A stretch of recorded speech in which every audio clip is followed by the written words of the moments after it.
Molweni bantwana baJehova, molweni ingane kaThixo. Ngiyabingelela nina abantu abadala.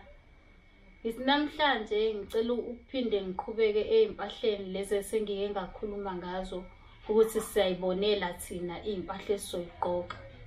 Yebo, noma sesiyibonelile zona lezi zimpahla lezi esizoyiqoka, kodwa futhi ziba nembandela indlela oyithatha ngayo.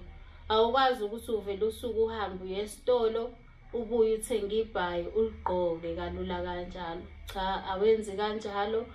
Bayakutshengisa bona ebusuku ukuthi uzolithatha kanjani lelo bhayi, noma leyo uniform noma leyo joyini yesonto. Bayakutshengisa bona bewukuthi umuntu wesithunywa, mhlawumbe bazokutshela ukuthi hamba uye emanzini noma hamba uye entabeni. Ngale ndlela abazokutshengisa ngayo abantu bakini, iyona indlela othatha ngayo lezo impahla abasuke bekutshengisa zona.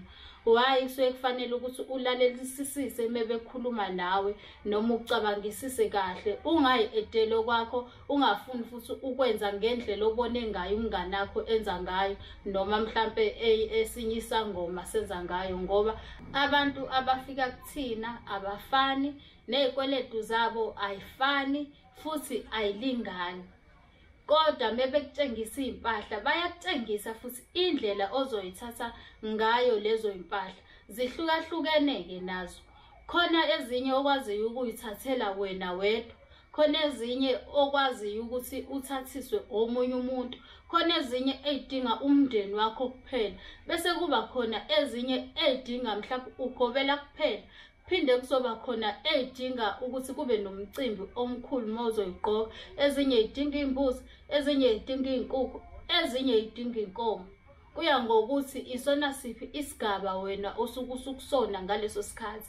And kubaluleke kakhulu futhi ukuthi ukwenze lokho esuke bekutshengisa kona, ngobani kunikeza izimpahla zakho amandla lokho. Kodwa ukuthi bathe kuthathe kanjani, uwena mnikazi wezimpahla ekusuke kufanele wazi ukuthi iyona yiphi indlela oyithatha ngayo izingubo lezi abasuke bekunikeze zona ukuthi wena uzoyiqoka.